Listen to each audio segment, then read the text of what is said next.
Thank you for listening to the Damage Report podcast, the show covering the true threats facing our country and what you can actually do about them.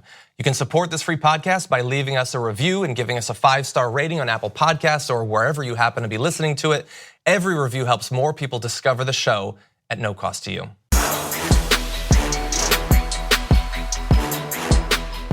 Welcome back to another episode of the Damage Report. I am John Iadarola. It is Thursday and it is a very big day. We are thrilled that later on in the show we're going to be joined once again by Congressman Ro Khanna. He's going to be joining us to talk about his recently proposed Internet Bill of Rights, which covers a lot of extremely interesting areas, in fact, where government policy has become far worse over the past few years as gigantic data breaches have become so commonplace that we barely even cover them anymore. So he's going to be breaking down all of that. In addition to that, though, we have got so many important stories to talk about. We are going to be covering Jair Bolsonaro, the sort of proto-dictatorial potential next president of Brazil. We're going to be going over his history of absolutely horrendous quotes on a number of different topics. And then beyond that, who is the most bullied person in the world? You might be surprised to find out who it is. We'll cover that and whether or not they actually are being remotely honest about it. Later on in the show, new cases of voter suppression just a month out from the midterm elections, super important there. And we're gonna be closing out the show with a little bit more good news. Have Trump supporters started to get tired of Trump's shtick? We'll break down the evidence a little bit later on the show. But all that, a little bit more for you as well. Oh, one other topic. So the fear-mongering about MS-13, obviously ridiculous. And you would expect that, yes, some common Trump supporters will be sort of fooled by that, but not like the wealthy, educated people. No, they actually are, and you will be shocked to find out what they're doing to prepare for the invasion of MS-13. That'll be a little bit later on the show. But we're starting off with Brazil. Brazil recently had the first round of their presidential voting that resulted in Jair Bolsonaro, the far-right candidate, receiving 46% of the vote. That means that there will actually be a runoff election because he did not break the 50% threshold necessary for him to simply clinch the presidential position outright. Now, him succeeding and far exceeding the vote share of the second place candidate is worrisome because he has said a lot of pretty scary things and he represents a potential backsliding of democracy in Brazil. Now, that is my position. Thankfully, the media, I think, has been pretty good in making that clear, and considering how generally uninterested American media is in what happens in the domestic politics of other countries, that's actually surprising. But not universally good news, because the editorial board of the Wall Street Journal has decided to, it's generous to say, whitewash his record, if not pretty much outright endorse Jair Bolsonaro in advance of this runoff election. I want to read 3 quotes from their editorial, which of course you can read yourself if you'd like.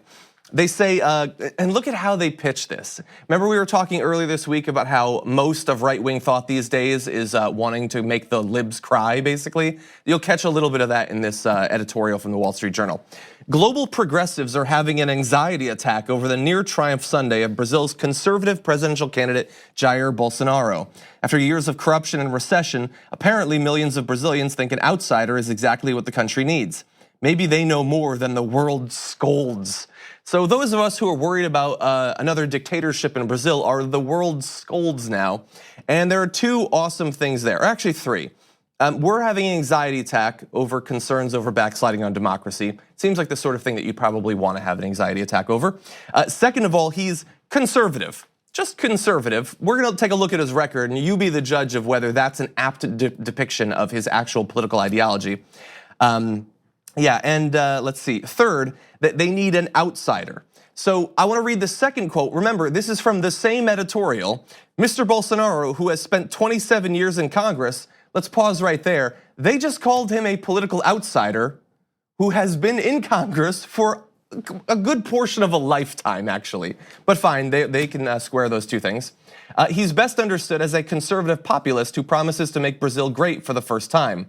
The 63-year-old is running on traditional values and often says politically incorrect things about identity politics that inflame his opponents. So we're gonna give you examples of these politically incorrect things about identity politics. And again, I want you to remember this quote and see if their depiction of what he's doing is honest or if they are attempting to completely whitewash his record, to convince you that he's not that far out of the mainstream, he's not so bad.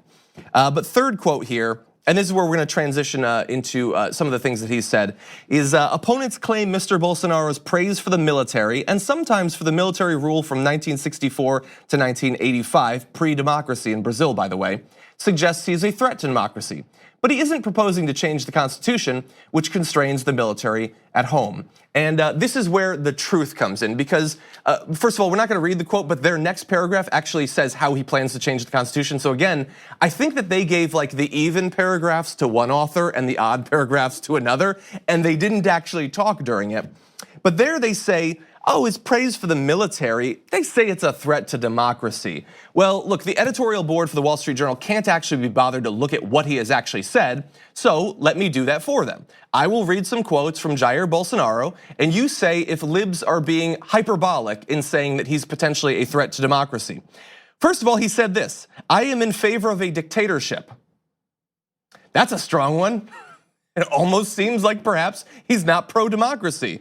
But lest you believe that, let's move on. He also said, we will never resolve serious national problems with this irresponsible democracy. That seems like the sort of thing that you might want to reference in your editorial, Wall Street Journal. So just to be clear, he wants a dictatorship and he considers democracy irresponsible. Yeah, I would say that liberals being concerned about the future of democracy in Brazil seems warranted considering the words of the actual guy you are purporting to profile in the Wall Street Journal. Let's see, he has said more though. He has called Brazil under dictatorship a quote, glorious period in Brazil's history, and said that the only mistake the dictatorship made was preferring torture over outright killing. So best case scenario, you can say that that is an anti-torture position, sort of. But not really. So a glorious period. No, when they were doing mass killings, roundups, death squads, stuff like that, that's not an actual mistake. They should have done more outright killing. But lest you believe that he is only interested in a dictatorship in Brazil, he actually likes them in other places as well. In 1998, he praised Augusto Pinochet, the former dictator of Chile, saying the regime should have killed more people. We need to talk about a relatively new show called the Republic, or UNFTR. As a Young Turks fan, you already know that the government, the media, and corporations are constantly peddling lies that serve the interests of the rich and powerful. But now there's a podcast dedicated to unraveling those lies, debunking the conventional wisdom. In each episode of the Republic, or UNFTR, the host delves into a different historical episode or topic that's generally misunderstood or purposely obfuscated by the so-called powers that be. Featuring in-depth research, razor-sharp commentary, and just the right amount of vulgarity, the UNFTR podcast takes a sledgehammer to what you thought you knew about some of the nation's most sacred historical cows. But don't just take my word for it. The New York Times described UNFTR as consistently compelling and educational, aiming to challenge conventional wisdom and upend the historical narratives that were taught in school.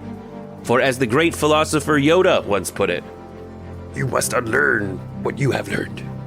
And that's true whether you're in Jedi training or you're uprooting and exposing all the propaganda and disinformation you've been fed over the course of your lifetime. So search for UNFTR in your podcast app today and get ready to get informed, angered, and entertained all at the same time.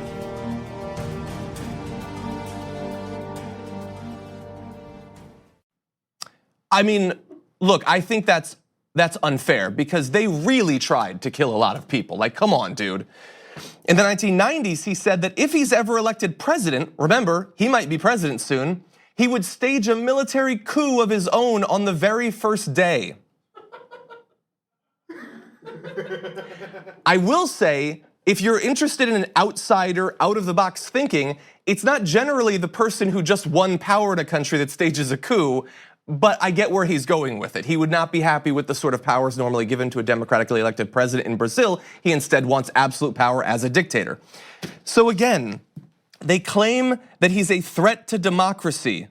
He claims he's a threat to democracy. He promises that he's a threat to democracy, but the Wall Street Journal can't actually be bothered to quote the guy himself. Now look, this is by far the biggest issue with Bolsonaro, is that he apparently wants to, as is often the case around the world, ride into power through democracy and then shut the door after he's in and get rid of it and remove democracy as a future way that the people could get power back again.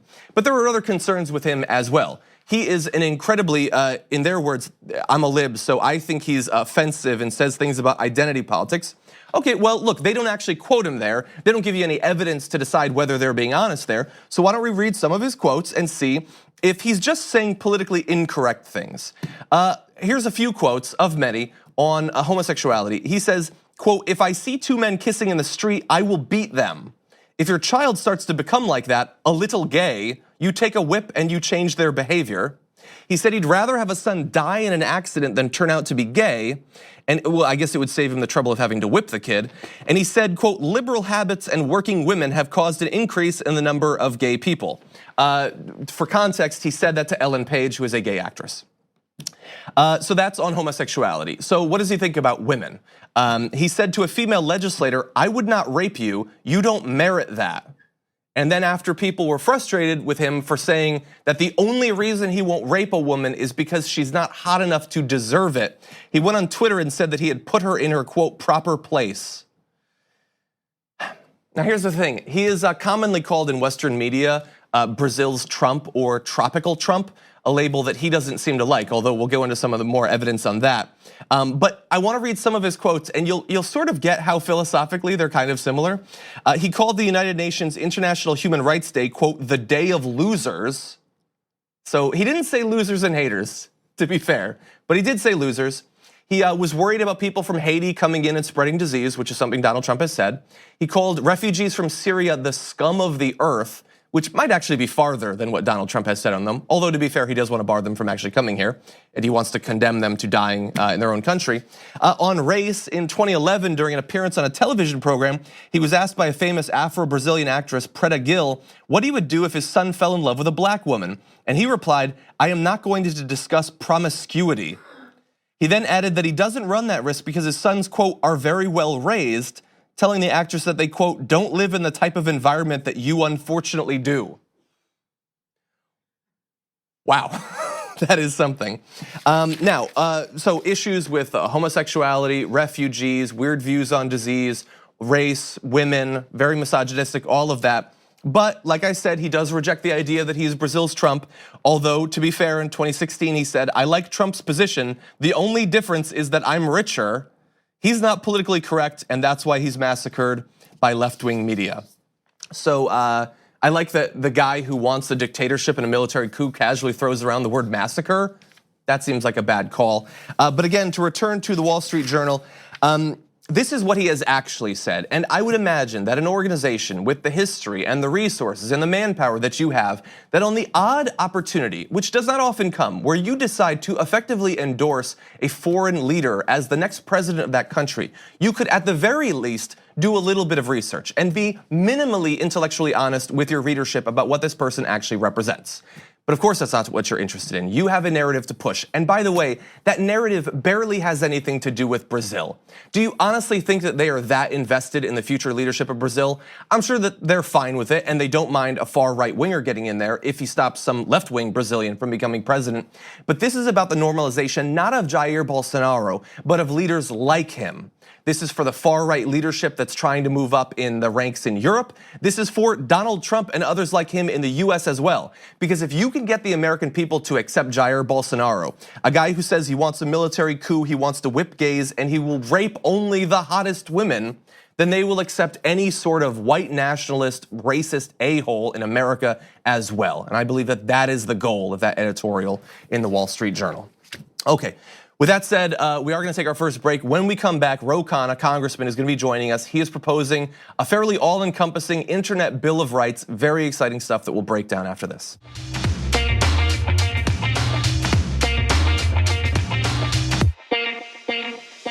Not long ago, a data breach at Facebook exposed the personal data of tens of millions of users at the very least.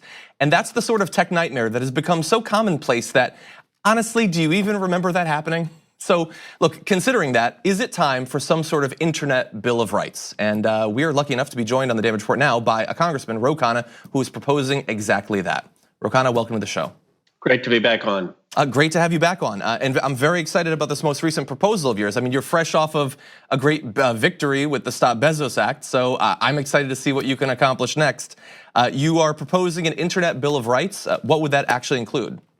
Well, I appreciate you're mentioning Senator Sanders and I effort on Stop Bezos. 350,000 workers got a raise up to $15 an hour. The Internet Bill of Rights is very simple. It was a year ago that we had the Equifax breach, almost 6 months ago that you had Cambridge Analytica, and yet Congress has done nothing to protect people online. The Internet Bill of Rights puts forward 10 basic principles of what Congress needs to do to protect people's data, to protect their identity, and to make sure that they have access to the internet and access to freedom of expression. I worked on it with Tim Berners-Lee, who was the founder of the World Wide Web, in addition to a lot of nonprofit groups and academics. And my hope is it will inform legislation in the Congress next session. So several of the components of the Internet Bill of Rights have to do with allowing people to opt into certain types of information being taken by the companies, not taking information that's not actually necessary to provide the service that the website purports to serve, various things like this. And we know that a lot of these companies take this information very aggressively and then either utilize it or sell it. And many of them seem to think that their future in terms of revenue comes from things like this. So I'm curious, has there been much pushback against your new bill from these companies that seem to think that they need this for monetary purposes? There has been pushback from some of these companies saying that it's too onerous or that they can't do that. But as you pointed out, there's no reason when we connect to the internet through our internet service provider that the internet service provider needs to know information about our preferences. There's no reason that when we are giving our information to a social media company that we shouldn't have to first consent before giving that information. So I think in the long run, these companies need to realize that the era of the Wild West with no regulations is over. We're going to need well-crafted regulations, and they can come to the table and be part of that, or they're just not going to be part of the discussion, but something is going to get done. Yeah, it certainly feels like for a long time, I guess in terms of both the regulations and we as individuals, gave a lot of faith and trust in the hands of a few tech CEOs. And I think people are probably starting to rethink that. I mean, I know Mark Zuckerberg was in the halls of Congress not that long ago.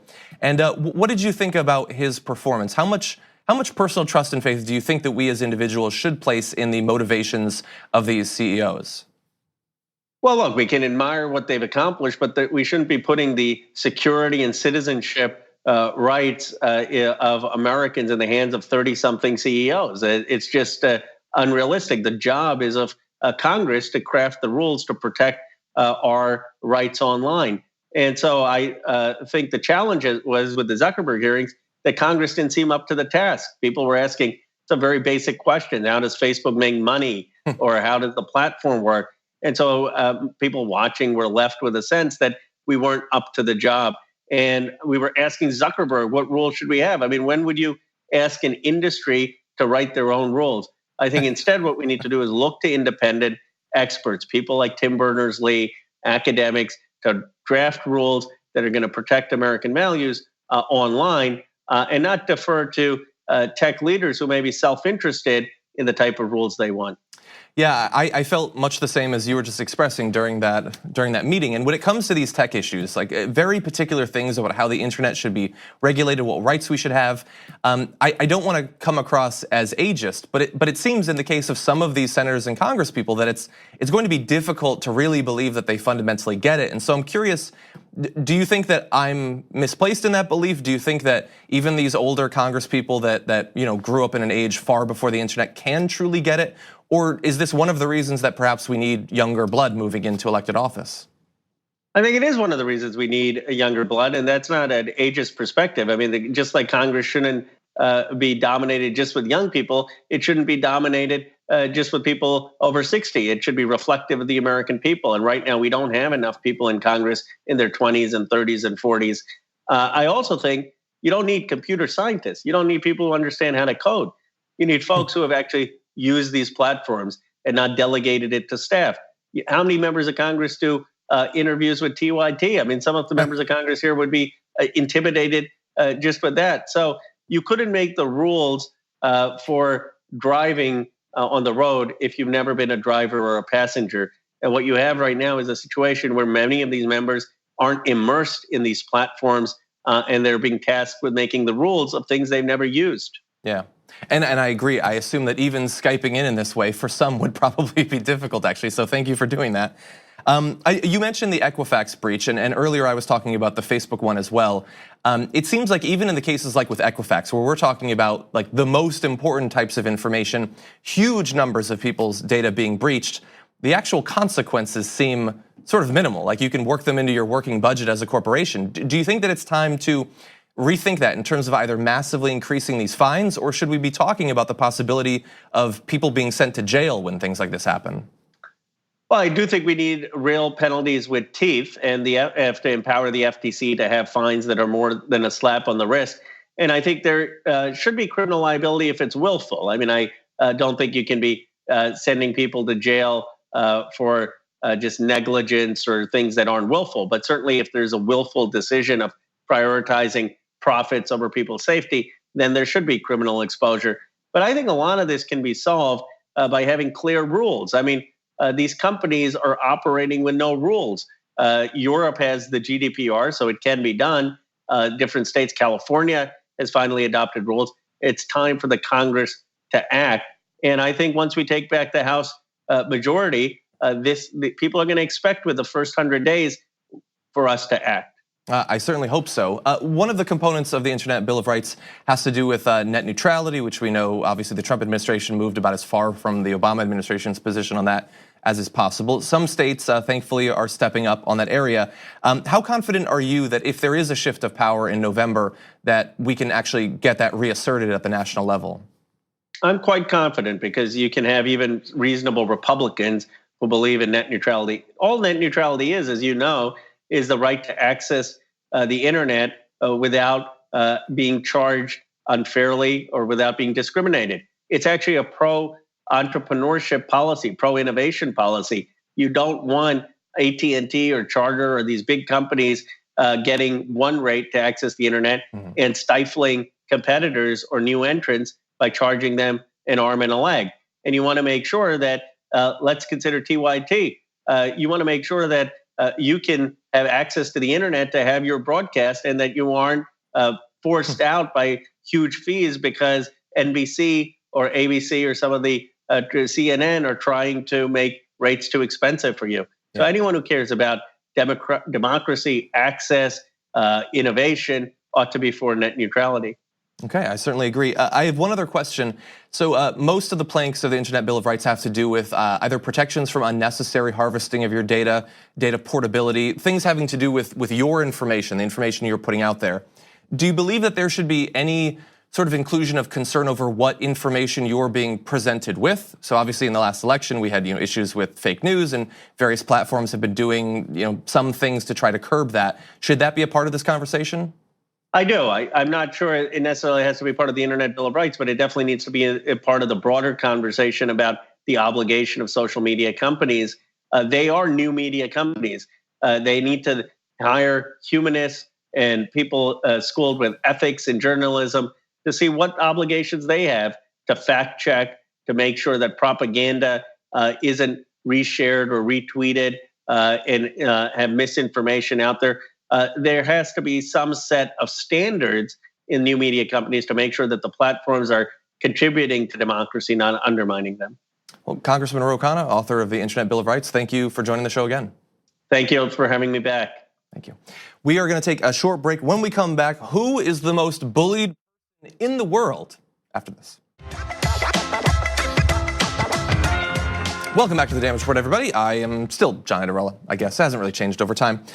So I want to turn now to bullying, okay? Now, we know that the First Lady, that has been her thing, is concerned about bullying, and in particular, cyberbullying. And so she started her hashtag #BeBest campaign, which I haven't looked into it. I'm sure it's rolling along and being very successful. But she was interviewed recently about this sort of thing by 2020. This is Tom Lamas was talking to her about what her experience with bullying has been, and this is what she had to say.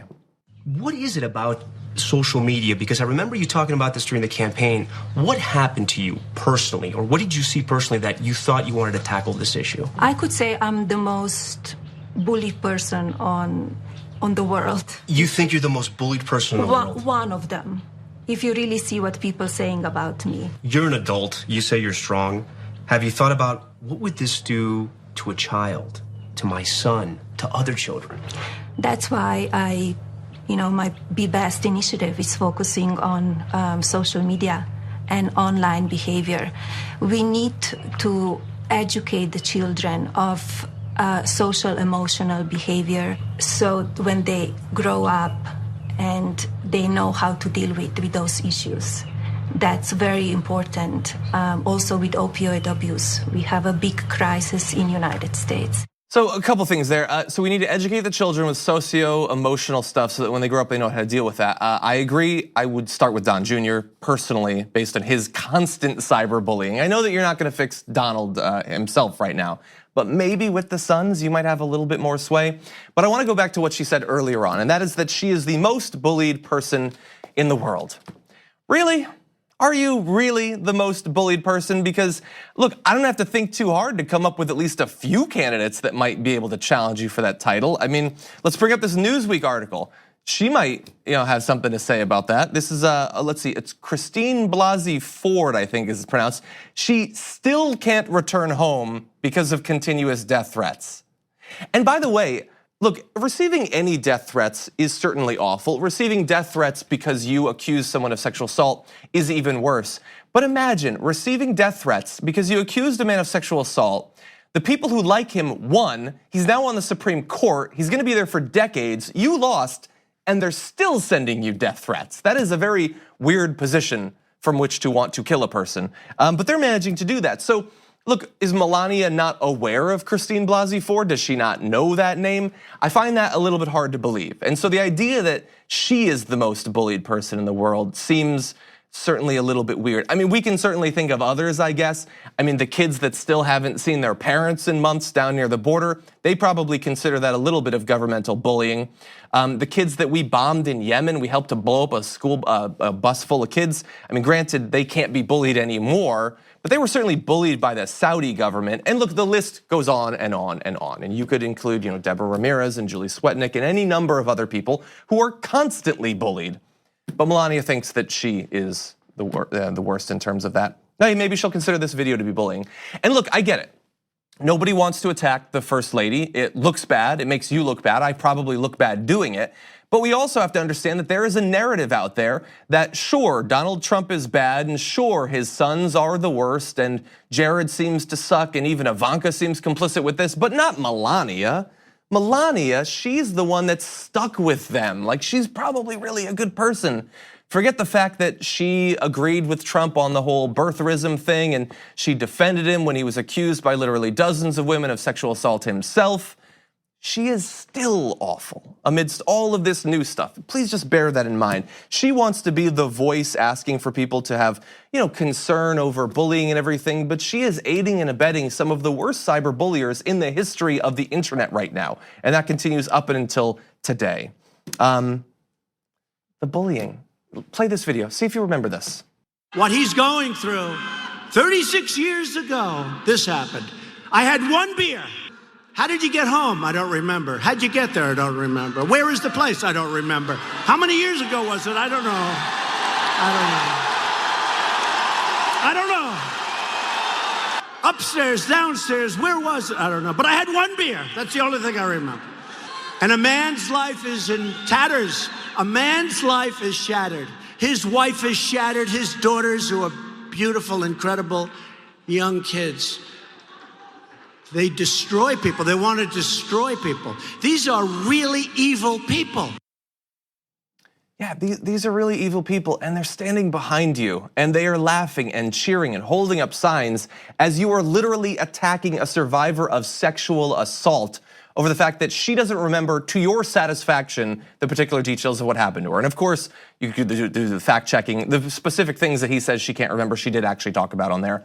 Fine, regardless, forget about that. So is Melania, does she not know that this happened? She literally lays next to the man that mocks in front of tens of thousands of people the experience of a sexual assault survivor. And you might say, okay, look, she doesn't believe Christine Blasey Ford. They all don't believe Christine Blasey Ford, and it's just one woman. Is it really that bad that he mocks her? But he has moved so far beyond that. The default position of Donald Trump and much of the right now is that the Me Too movement needs to be punched in the face on a regular basis.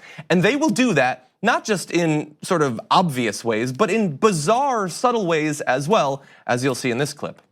I got it. Every Republican, I'd use an expression, you know, there's an expression, but under the rules of Me Too, I'm not allowed to use that expression anymore. I can't do it. It's the person that got away. See, in the old days, it was a little different. Pennsylvania, he says do it anyway.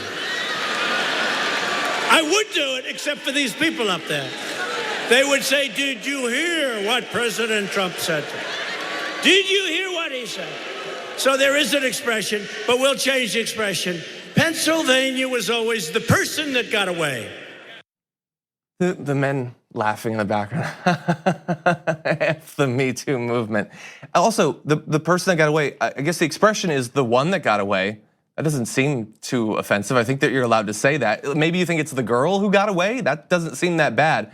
What was he actually thinking the expression was if he needed to self-censor in that case? So look, the issue here is the constant mocking and bullying is coming from inside of the White House. If she actually wanted to do something about that, she has an opportunity literally every day. She has all these people on her phone. She can text them if she wants to. So while I like that you have had some sympathy for Melania, you are good progressives, you are filled with compassion for people. Sometimes the people you feel this compassion for don't necessarily deserve it. And there are a lot of people that could use your empathy and your sympathy. Save it for the people that actually deserve it. With that said, we're going to take a break. When we come back, voter suppression is coming up right before the election. We'll break it down for you. Welcome back to the Damage Report, everybody. You know what? Let's take a second from our prepared stories. And oh, you're seeing down there right now. Some good news for you. Two bits of good news, actually. The first is what you're seeing in right here. That's Washington State strikes down their death penalty. So 5 of their justices said, and this is the second bit of good news, that the death penalty is invalid specifically because it's imposed in an arbitrary and racially biased manner, which is even better than the first bit. So look, any state that gets rid of the death penalty is certainly a good thing, and it is a very slow process of getting more states to actually do that. Even states, by the way, that don't use the death penalty still keep it on the books for one reason or another. But if it is going to be overturned, that is exactly why it needs to be overturned, because we know from the experience of many people, including innocent people who've been executed, in that particular way, that it is arbitrary, it is racially biased. Certain types of people are far more likely to get the death penalty than others. And so good job, Washington State, in striking that down. Now, it's interesting to note the last time that they actually used the death penalty in Washington State was back in 1994. So it still took decades to actually get rid of it. But interesting bit of trivia, in 1994 when they killed Charles Rodman Campbell for 2 murders back in 1982, do you know how they did it? They hung the guy. In 1994, our government hung someone. Like, this is not 1894, this is 1994. This is not Red Dead Redemption. This is literally what our government does to people. So good job, Washington, in striking it down. Or if I can go back to my normal pessimism, perhaps temporarily striking it down, because we now have an even more conservative Supreme Court, so we'll see if that gets appealed, what they'll actually think about it. Sorry, I don't want to be too pessimistic. And with that, why don't we move on to more bad news, actually. So Georgia has a very important governor's race going on right now, and you have 2 very different candidates running in it. So you have Stacey Abrams, who is a great progressive candidate. I believe she's the first African-American woman nominee for the governorship of Georgia in history.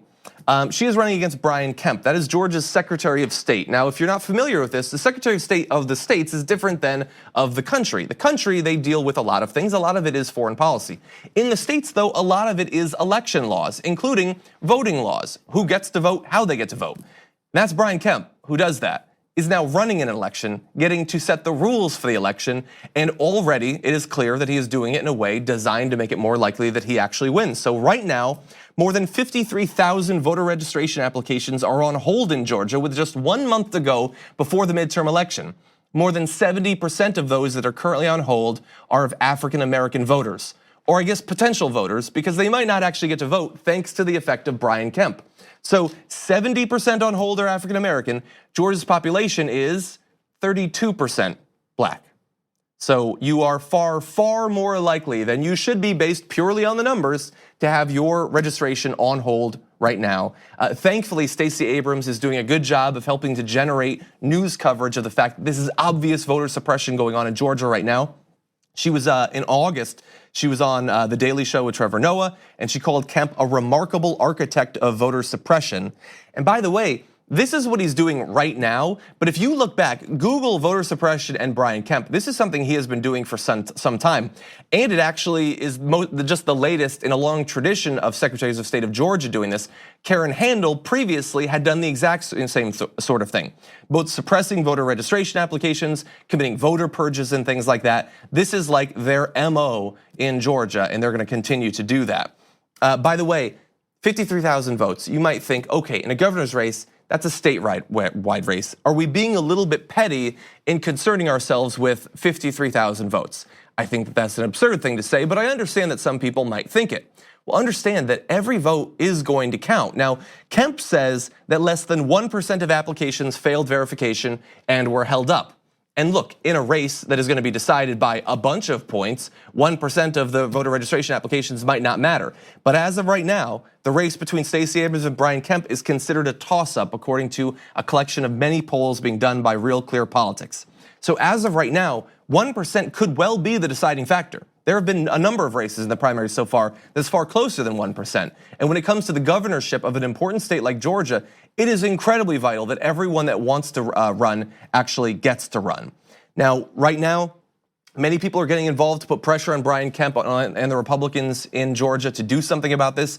The ACLU is doing a good job. They have been on the case of Georgia for some time, actually.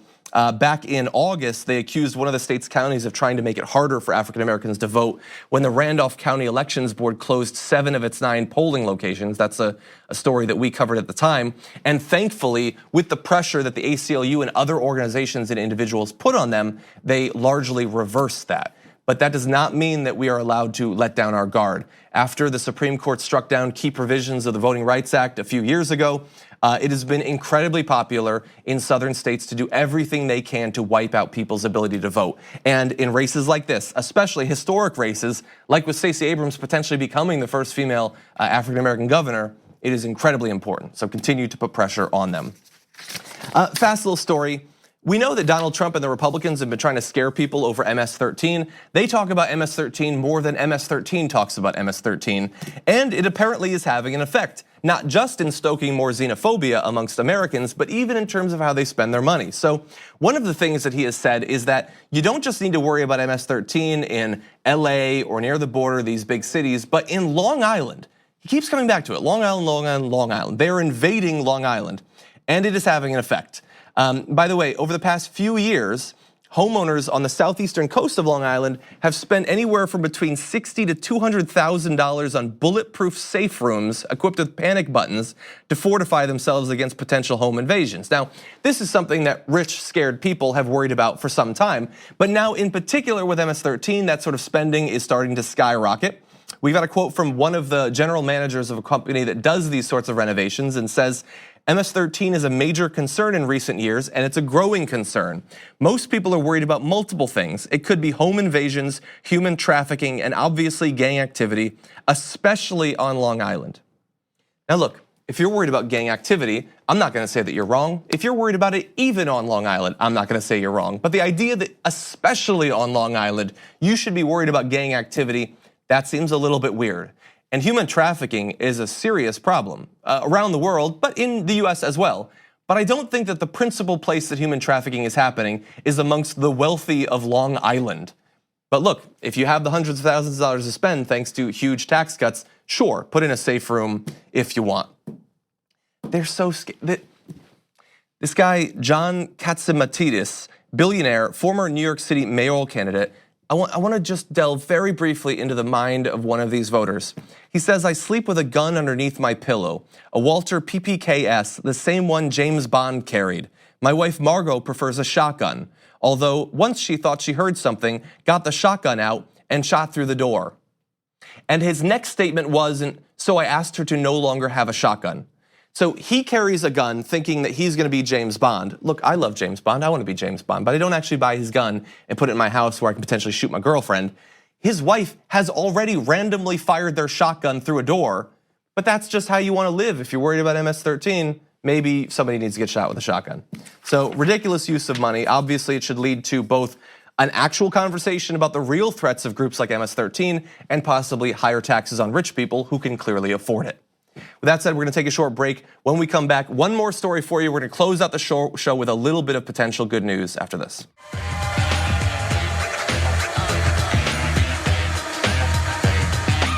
Okay, so only minutes remaining. Look, this is the damage report. We deal with the threats that you face every morning. The idea is that I experienced early on in the Trump administration, you wake up and you never know what's gonna hit you in the face. So we generally do cover bad news, but we will not acknowledge good news when it happens. Last week, we broke down a report showing that very few Americans actually pay much attention to what Donald Trump tweets. That was good news. When his poll numbers aren't good, we report on it. That is good news.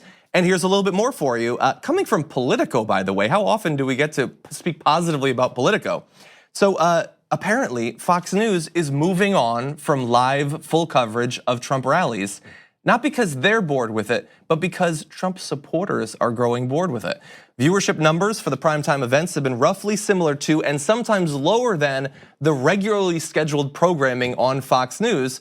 And so why spend time covering it when you're paying high-priced salaries for intellectuals like Tucker Carlson and you can just play them instead? Now, there's a few explanations as to why this might be. Part of it is just that the numbers are going down. Back in 2017, when Trump rallied much less frequently, his events sometimes would get as many as 4 million or more viewers on Fox News. He doesn't come close to that anymore. In a lot of cases, it's about half as much or slightly more than half as much. So some people are saying that he is just doing way too much rallying. And when you combine that with the fact that he basically says the same thing at every rally, why would you watch multiple times? Now understand, I'm not claiming he does a stump speech. That implies that he has prepared remarks and he actually says them. But his rambling, bizarre pronouncements just sort of blend together after some point. And look, they're still somewhat popular. Millions of conservatives will watch them. But it is good news that they're starting to move on, at least in terms of entertainment, a little bit. And it's even better news that this is apparently causing concern for the White House. They're saying that during a crucial period with the midterms less than a month away, some in the White House told Politico that they're worried that the president is losing a primetime megaphone to his base.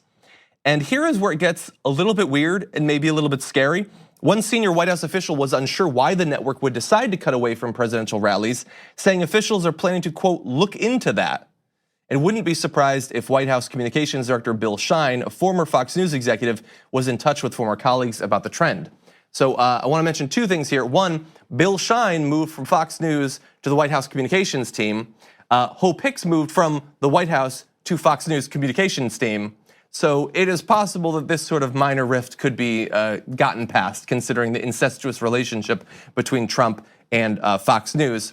But it does mean that at the very least, they're gonna have to start to be in the short term a little bit more creative if they want full-time coverage of everything that Donald Trump says and does. So look, CNN and MSNBC have basically not been covering these rallies much at all. They're certainly not doing what they did in the primaries where they play all of it. But if Donald Trump mixes it up and gets a little bit of star power, they suddenly will. So literally, as we were filming the beginning of this show, Kanye West was doing a meeting with Donald Trump, and CNN and MSNBC played the entirety of the thing. As Kanye West said deep thoughts like this: time is a myth. He said it. Hey, he's a rich intellectual. He's far smarter than me, everybody says. But time is a myth, which is the sort of deep thought that generally takes you being in freshman year of college and just being introduced to marijuana. But time is a myth. And so they did cover it quite a bit. Now, look, I'm gonna make a prediction. This is an effect of the midterms. And as we get closer to the presidential election, I do think that Fox News is gonna start to cover those more. I think that his supporters will start to be reinvigorated around what he's saying. I think that they're a little bit worn out right now. And when you combine that with the fact that they probably don't really think that much is at stake in these midterms, they're so used to winning at this point that they're getting sick with it. I do think that once you move into the presidential election and it's his ass on the line again, they might start to be a little bit more invested on a daily basis. So that is just a little prediction for you, and that's where it gets a little bit pessimistic. With that said, thank you for watching the show. Love it when you tune in. By the way, if you are listening to this, if you're not watching live, if you're on the podcast, please give it a 5-star review. Tweet me a screenshot. I will tweet you a funny GIF in response. Thank you again. We'll see you tomorrow morning with the last show of the week.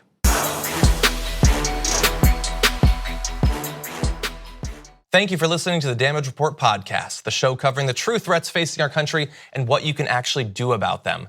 You can support this free podcast by leaving us a review and giving us a 5-star rating on Apple Podcasts or wherever you happen to be listening to it. Every review helps more people discover the show at no cost to you.